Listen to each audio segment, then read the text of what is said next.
Hey guys, this is the third episode of my series, and in this video I will discuss on shellcode analysis with APITracker. The audience level I am expecting is from an entry-level analyst to a mid-level analyst. As you might know that few months back we released our new tool APITracker. Let me show you on sysinfo website. Sysinfo website tools where okay, APITracker. Now APITracker is a major update to one of our tool malpimp, and it follows the same methodology for hooking and reporting but with some enhanced feature set, and I will discuss them in detail in a minute. But some of the new features in APITracker are like server logging, which means that we can send the APITracker logs to the remote server, and parameters logging. So which means that during the hooking process we can also extract the parameters of the APIs. And heap only logging, this option will basically log the calls that are coming from heap region, and for shellcode analysis we will be dealing with this option only, right? So it's mostly useful for malware unpacking and shellcode analysis, but I will discuss the malware unpacking in some upcoming videos.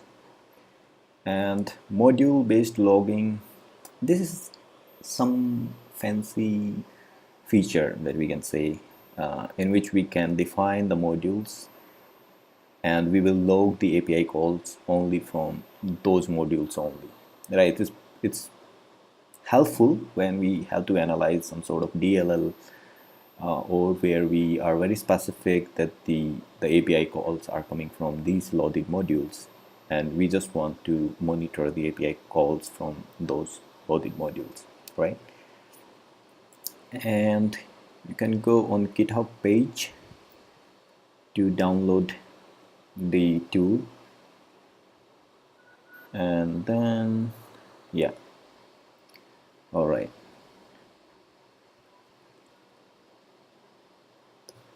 Now APITracker is based on PyDBG Python debugger, so it's not really a neat way of doing this sort of stuff when we are applying hooks on a large scale, but it was pretty easy to use PyDBG to apply the hooks. In general, if we want a more mature tool, then we should write it in C or assembly or something like that, but I had not much time, so I just use the PyDBG to automate this task, and in majority of the cases it should work. But the concept behind the tool is much more mature than this tool itself, right? So let's take a look at the shellcode analysis and the configuration file of the APITracker, right? So I have this XP machine here, where I have copied the APITracker and some of the sample files. So we will be working on these two sample files, right? And okay, let's open the configuration file. Now we have this conf file here. You can open it in Notepad, and there are a bunch of options we have here. So these are the policies for hooking, right? So the tracing exclude basically the list of the DLLs or the APIs that we want to exclude during the hooking procedure, right? And tracing include is basically the list of DLLs and APIs that we want to hook on. Now the important point here is that if we have some entries here, then we will ignore the tracing exclude thing and we will just work on the DLLs and APIs in this policy. And if there is no entry or these DLL and API are basically empty, then we will work on tracing exclude. So a part all of the entries that we have in tracing exclude will be ignored, and rest of the DLs and API will be hooked, right? So it's a much larger process. So the best way is to put some entries here. Like in this example, we have URL mon.dl and kernel32.dl. So which basically means that we want to monitor all of the APIs with URL mon and from URL mon and kernel32. I will show it in a bit. And these are basically the server related configuration. Now we can say here yes, but for this demonstration I don't want to use a remote server. This is helpful in case of ransomware. So when we have some ransomware that is encrypting the file, so likely the log files could be encrypted, so we just want to send those files to a remote server. Or it could be something like we have a database outside and we want to do some analysis in an automated way, that we can use it to store these logs onto the remote server. So this is pretty useful in those use cases. Now here we have one of the important variable, which is basically saying the parameters. So right now, let's say we are saying that we want 3 parameters for every API call. So this is a generic parameter handler. So for every API, it will try to fetch the 3 parameters. So in some API, if we have only one argument, then it will print one argument and the next 2 arguments from the stack, whatever it is, right? And if we have, let's say, 5 arguments to one of the API or the parameters, right? So it will only extract the 3 out of it, and rest 2 will be ignored, right? And this is again a important parameter or the variable for the configuration file. What exactly this thing is saying is, if we enable the sol loop and if we say it to yes, which means that it will unhook the APIs during runtime if they are called from the same return address. So the idea here is that we try to identify the loop if one API is called from the same with same return address. It means that it's inside a loop. I mean, this is like the more brutal guess, right? So that I'm using in this concept. Sometimes this can take like hours in order to, if there are lots of API calls inside a loop or something much bigger, right? So it can take large amount of time to get that thing. So by enabling this option, what we are saying that we will record that API call inside the loop only for 5 times. After 5 times, we will remove the hook from that API and then move forward with the execution, right?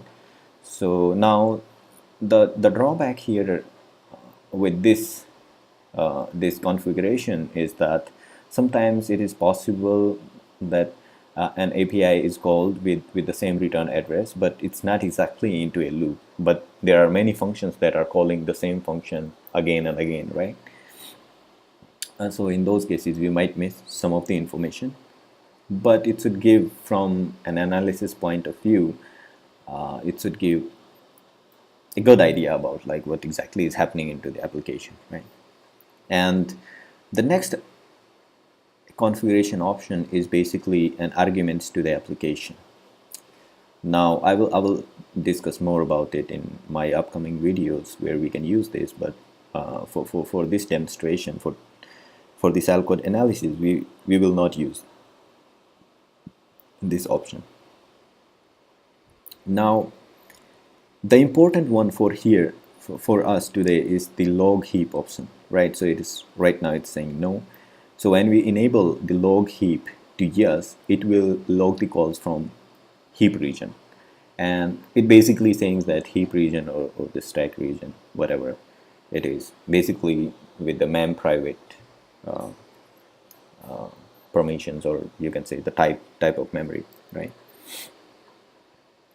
And log modules will again we can just put the names of the modules. For example, let's say we want blah.dll, so it will log the the calls only from blah.dll, all the API calls from this blah.dll, right? So similarly, we can put many DLL, whatever it is.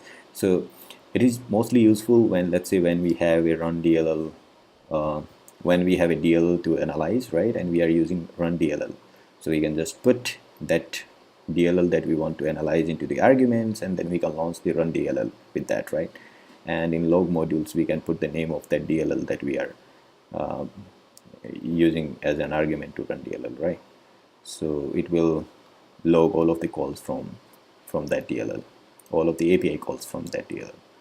Now, this one is more generic one where we do not have any criteria for log modules or log heap, but we just want to log the API call from a specific address range, right? So it could be like just from the, it could be like the primary module and some of the allocations that are there, right? So in general, like the default range that I'm using is 0A0. On Windows XP, it should pretty much cover, for in a binary analysis, it should cover like pretty much majority of the API calls, right? But this can be increased and decreased accordingly, according to the use, right? So what we really want to use here is, let's say we want to do the yes here, right? And we'll store this information. We have the right amount of DLLs that we want to monitor for this exercise, and we can just say close this. All right, now let's start the process explorer because we want to see the PID in this case. Okay, and we already have a command prompt, and what we can do is we can launch our Windows Word 10. All right, so if we go to APITracker and if we launch the APITracker, then it will give us a couple of options that we can use. One is the exe file and the address. I will discuss it later on, but for this exercise we will use the APITracker and PID. So with using the APITracker P option, it will monitor the application or that process, right? So in this case, our PID is 1848. All right, so what we're gonna do is basically, let me get the API again, no sorry, PID again, 1848. all right, so 1848, and now we should see. All right, so what the APITracker is saying that it updated the hooks on the DLL kernel 32, and the total number of function hooked are 953. So 953 APIs that are exported by kernel 32 are under the monitoration, right? So APITracker is currently monitoring 953 APIs for kernel 32 for this application or this process, right? So it's quite a lot of APIs that we have, but let's put one of the document here, and okay, open, and we see some of the output here as it is trying to, okay, now we see that updated hooks on the DLL URL mon.dll and total number of function hook 86. So combining 953 plus 86, so APITracker is currently monitoring this much amount of APIs for this for this process. I'm sorry. Yeah. So if you go into the folder and we look, so it will create a log file with APITracker log and the PID of that process. And if you open this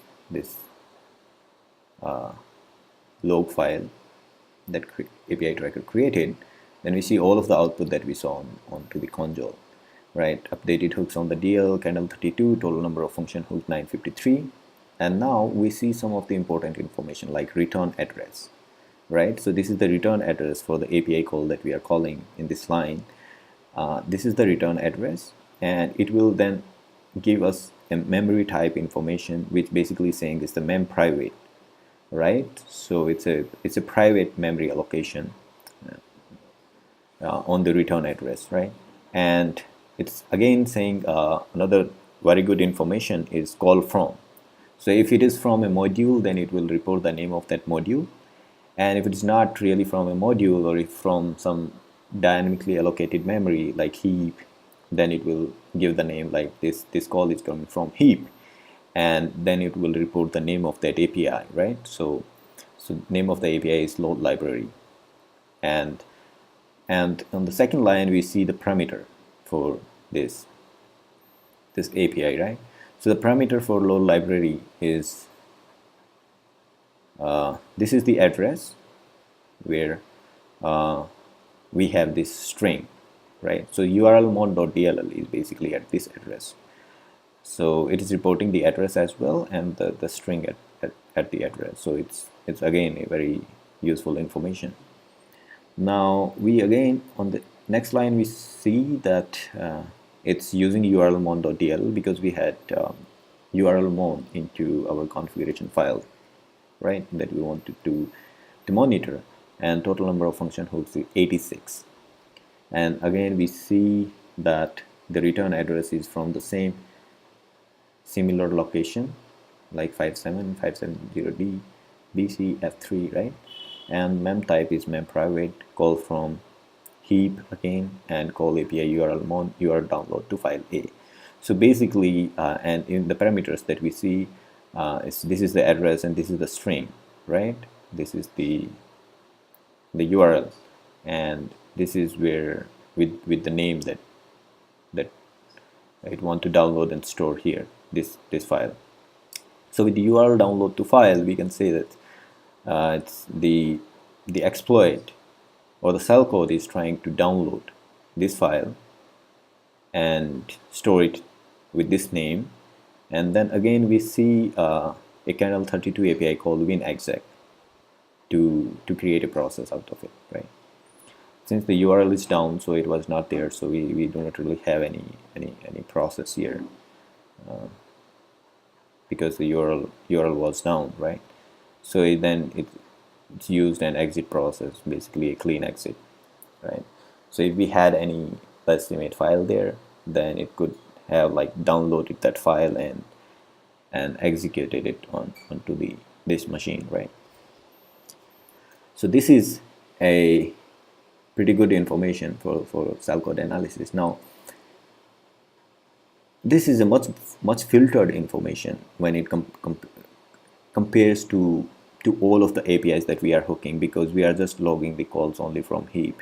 If we enable more broader options like module or an address range, right, so it will give lots of API calls that will be very difficult to analyze. But here we know that these are the API calls that are directly coming from a shellcode region, right? And the shellcode is doing very basic stuff like download the file and execute it from the internet, and after that this file will likely do the majority of the stuff onto the system.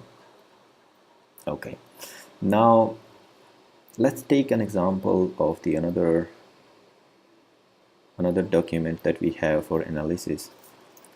And again we have to get the PID, which is 4032,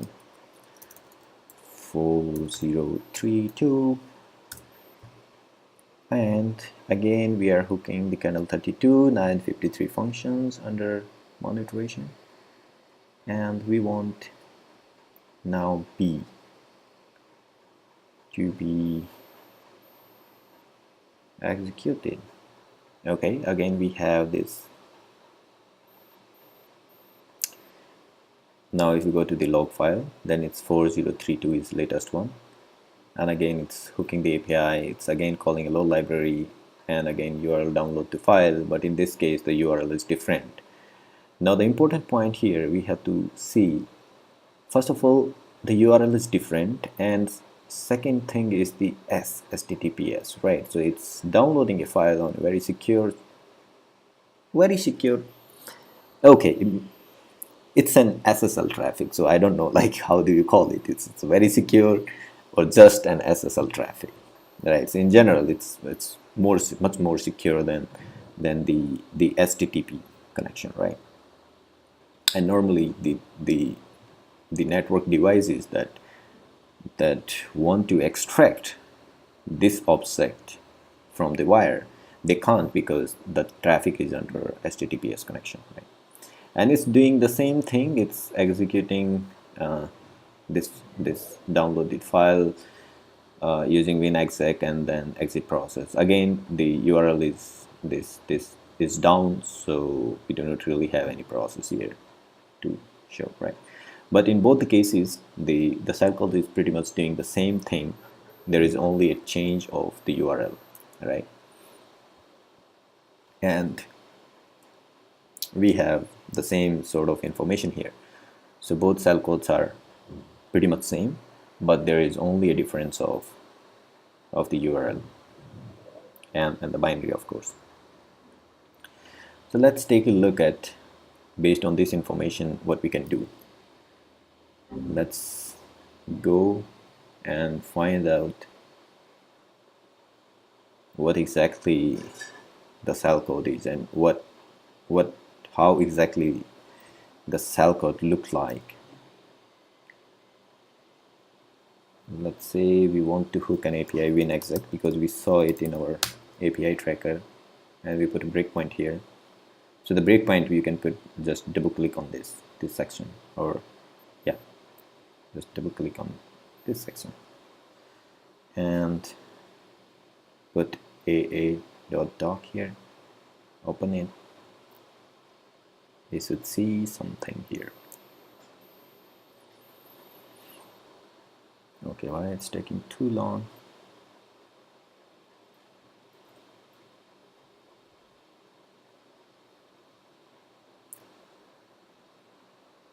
Well, I can see that it's consuming pretty much 100% CPU usage.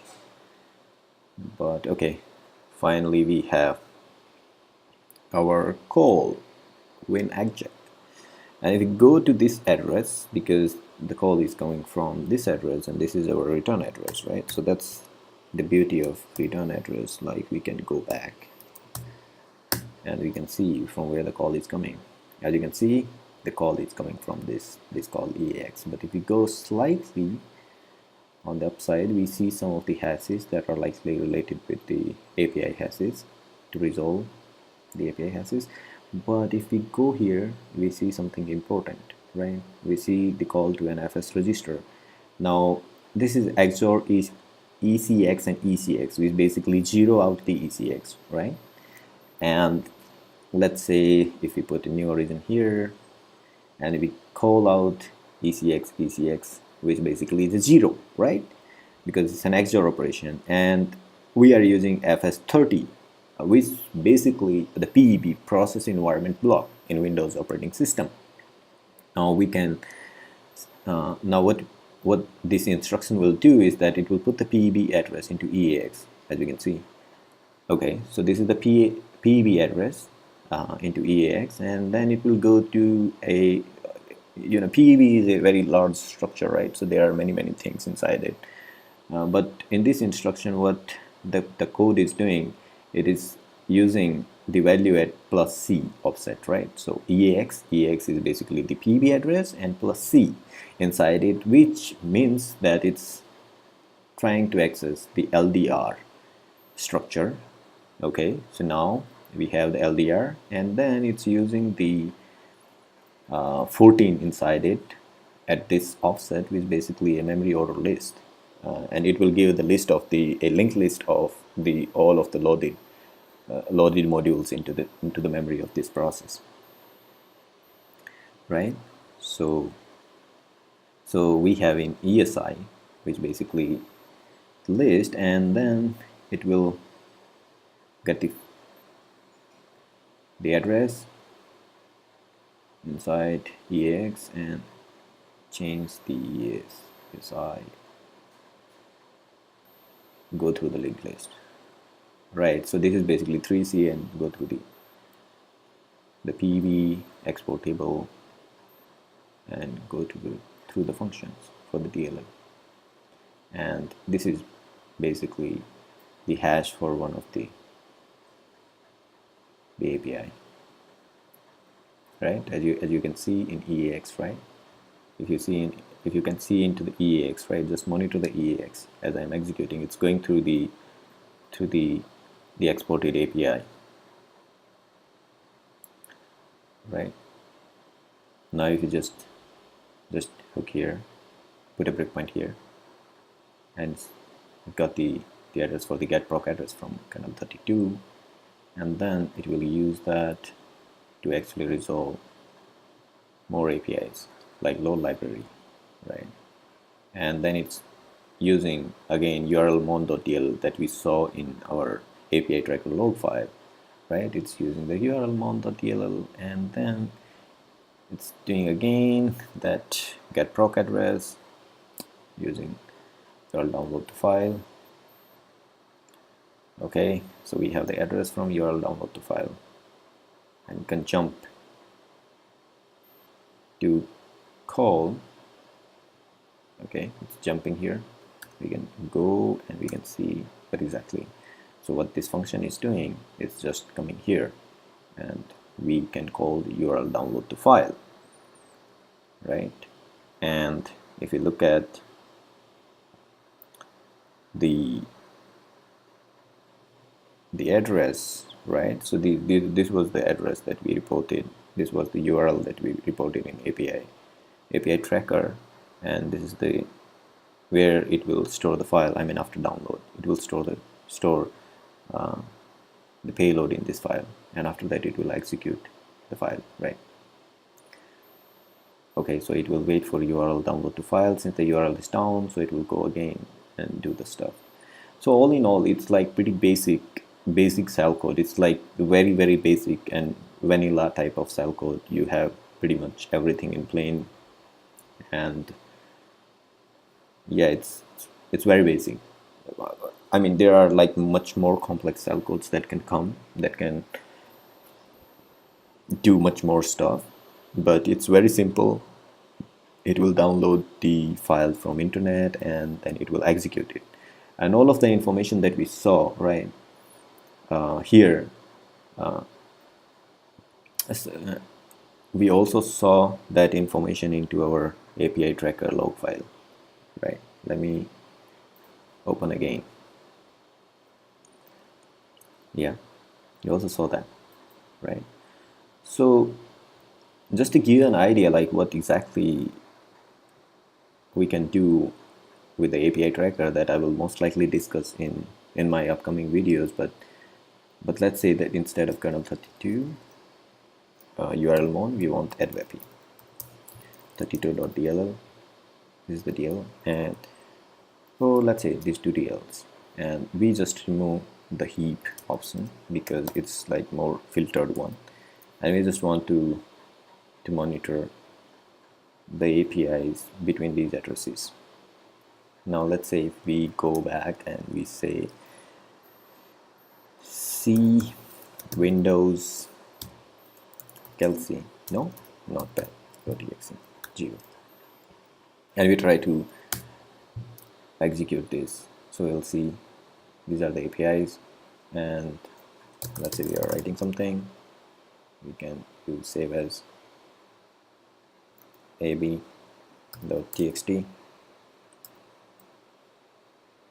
and we can do,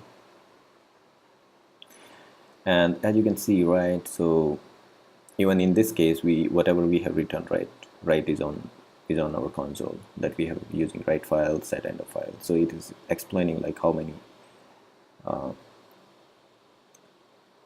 APIs that the notepad.exe used, and here we see some of the information, like this is a call from notepad.exe instead of heap, right? And the memory type here is mem image. So this is like pretty nice information to understand what the application is doing behind the scene, and I will discuss more about it and its applications, how we can use this information